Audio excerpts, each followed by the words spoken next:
Hello, everyone, and welcome tonight. My name is Glenn Rawson. Welcome to my little studio. It is Sunday night, April the 12th, 2026, and this is our fireside for this evening. And as you can tell, I'm back in the States again. We had 24 days traveling across Asia. How many thousands of miles, I have no idea. About 10 or so airplane flights, a couple of bullet train rides, a boat ride down the Mekong River, an incredible trip. Japan and Southeast Asia with Fun for Less tours. And it turns out that we're going again next year in early 2027. So if you'd like to experience Asia, come with me. You're more than welcome to come. You'd have to contact Fun for Less Tours and get on the list because it's going to sell out quickly. But again, that's Southeast Asia and Fun for Less Tours. Also, one other thing, hold on just a second. This book is doing incredibly well. The God of This Land, Stories of the American Founding.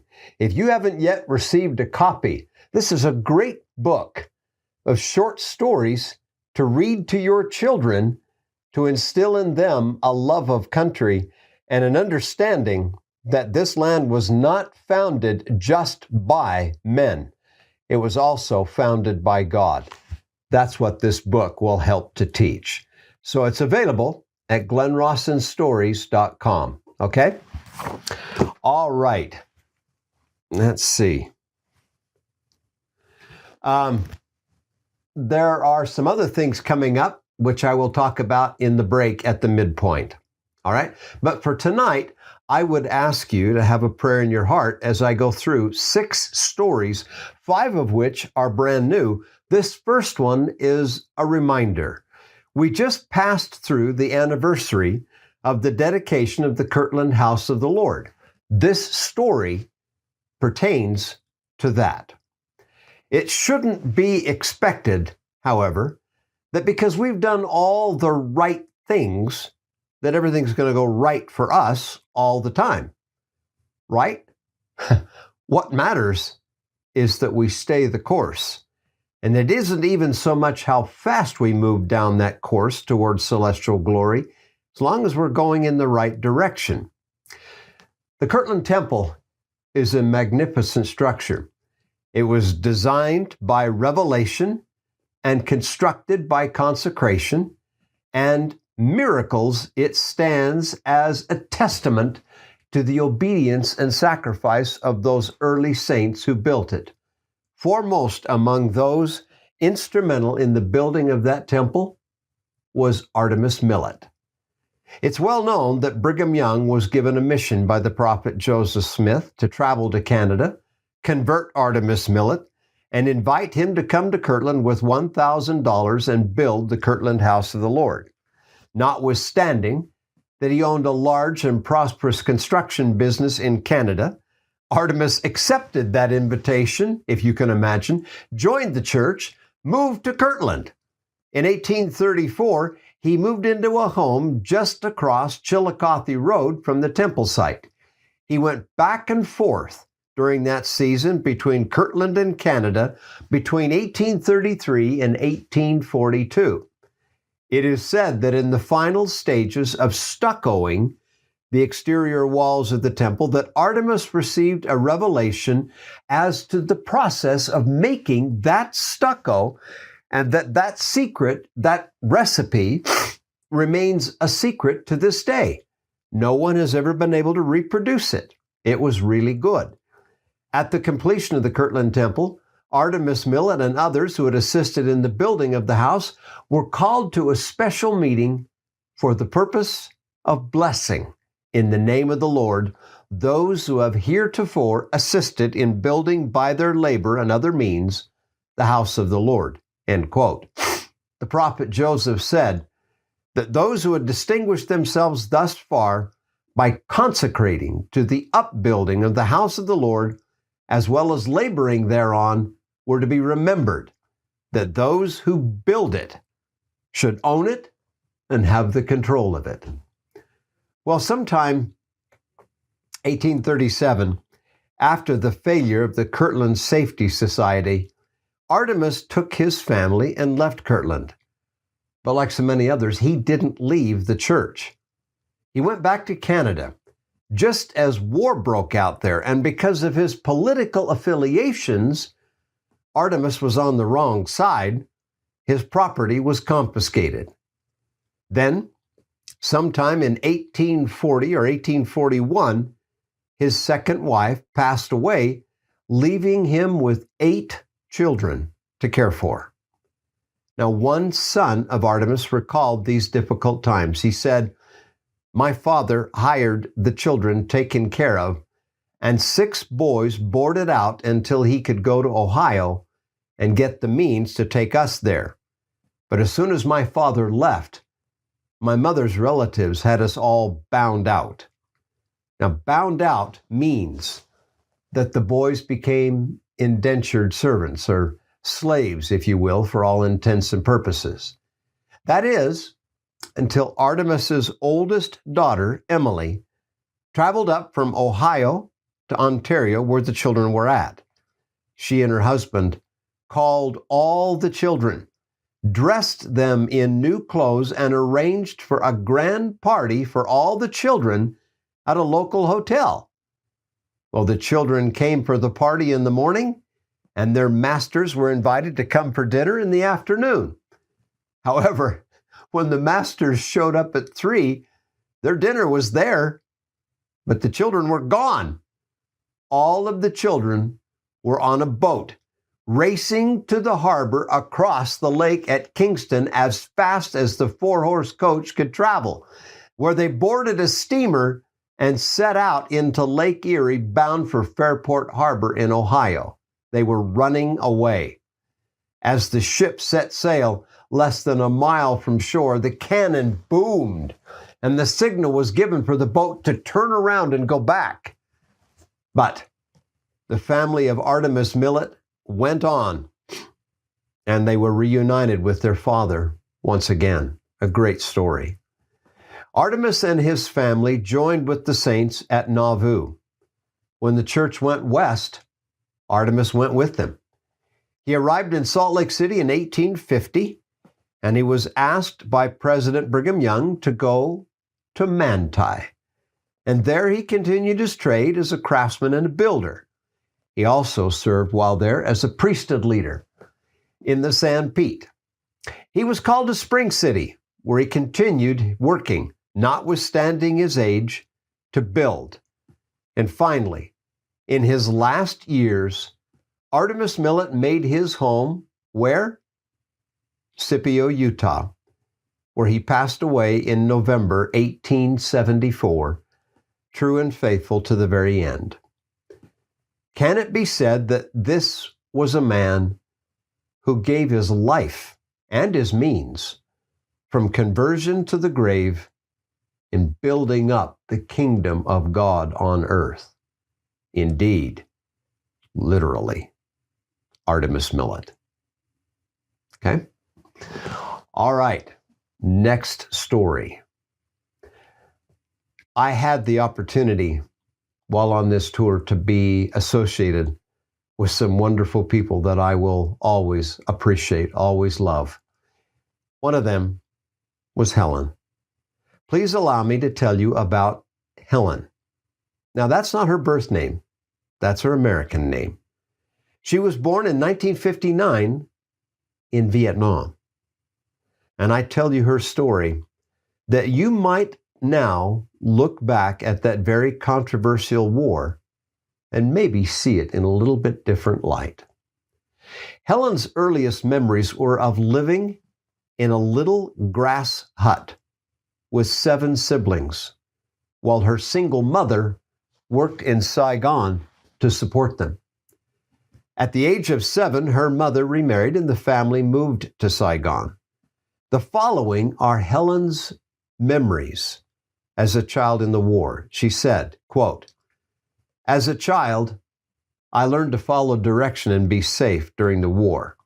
It was a normal part of life. I don't remember," she said, "living in fear, just cautious in all that we did. I remember watching B-52 bombers and bombs being dropped at a faraway distance, being instructed to dress in layers before going to bed at nights when sounds of gunshots were nearby. This is in case we needed to flee. Driving between towns, between my parents' homes in 3 different cities, was dangerous after sunset.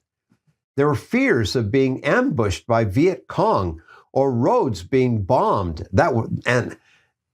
So those were the risks, she said, of traveling any distance. The most fearful memories, she continues, were during the Tet Offensive of 1968. During the Tet celebration, the surprised attacks were fierce. When we rushed back to our home in Saigon, she said, our home was filled with bullets. There were bullets and big rocket holes throughout the house. One of the rockets hit one of the bedrooms. Then, a most unexpected. In 1974, 4 experienced Latter-day Saint missionaries, acting with special permission, were sent into Viet Nam to teach the gospel. Not long after, in the middle of the war, Helen's family was baptized into the church. Now, by that time, 1974, the United States had pulled out. The war was getting closer and closer to Saigon. Her father tried every means possible to get the family out of the country, but to no avail. But then, Helen shared this.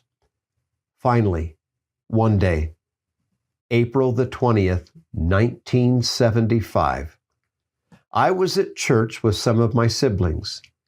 The branch president said we had a phone call from my mother. I remember being told I need to go home and someone will take us to the airport. My parents, she said, were already at the airport.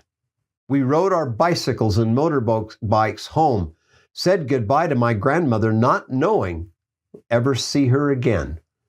We were rushed to the airport by someone. We were taken through a special entrance on the American side of the Tan Son Nhat Airport. The constant fear was to be separated from our parents in the chaos and panic-stricken crowds. While we were at the airport, it was announced that the president had left the country of South Vietnam. He resigned and left Vietnam on April 21st, 1975. A few days later, during one dark night, mind you, this is just days before the Viet Cong and the North Vietnamese overtook Saigon and Saigon fell. This is just before. She said, during one dark night, our family were woken up and rushed quietly in the night. We were put on a bus in total darkness and were asked not to make a sound. The bus was driven in darkness until we got to a runway of some sort. We were asked to run on a plane in the dark. Run until you hit a wall, a net, and then sit quietly, she said. As we ran on to the C-130 planes, there were U.S. Army men lined on both sides of the plane for our safety. I found later that the U.S. Army was instructed to shoot any if necessary to protect these refugees and get them out. This, she said, was part of the Black Operation, an operation of evacuation without permission of the American ambassador. Well, the plane took off. Helen and her family made it out of South Vietnam. They were flown to the Philippines, then to Guam, and finally, eventually, to Camp Pendleton in California. Helen shared this powerful moment, riding a bus filled with other refugees on a freeway on a bright, sunny California day. She said, the most powerful, moving memory for me as a 15-year-old was the bus ride from the airport to the refugee camp at Pendleton. With wide, bright eyes, my nose was glued to the window of this peaceful, safe, beautiful land of America. I cannot believe my eyes of this new scene. Then she said, I saw cars below with strangers waving their hands and smiling at me. I felt this overwhelming sensation of their warm welcome through the glass windows of their cars. Their simple smiles and waves made me feel so welcomed. It left such an impression on me. End of quote. She shared another memory now in America. While at Camp Pendleton, President Spencer W. Kimball and his wife, Camilla, visited them. Helen said, quote, I vividly remember his counsel. Look forward, he said, and don't look back at what you lost. Learn the language and assimilate and see what America has to offer you. Work hard and don't depend on the government to take care of you, because in doing so, you will lose your freedom again. End of quote. Sister Camilla Kimball, she said, went on and shared her story of being a refugee in Mexico when she was a young girl. That, Helen said, encouraged me that I could do it too. All of that Helen shared with our group, and it all happened more than 50 years ago. Helen concluded with this touching tribute. I am forever grateful for the service of the U.S. soldiers. They fought and provided my country a chance to keep democracy. Even though they were not successful, they did all they could to save and evacuate as many as they could. Hundreds of thousands of Vietnamese were evacuated and have opportunities to progress and make a good life for ourselves. I am one of those lucky ones. My sincere thank you to anyone who served and fought in the war. Because of their service, my siblings, me, and my children and grandchildren have the lives we have today. My life today is the result of the dedicated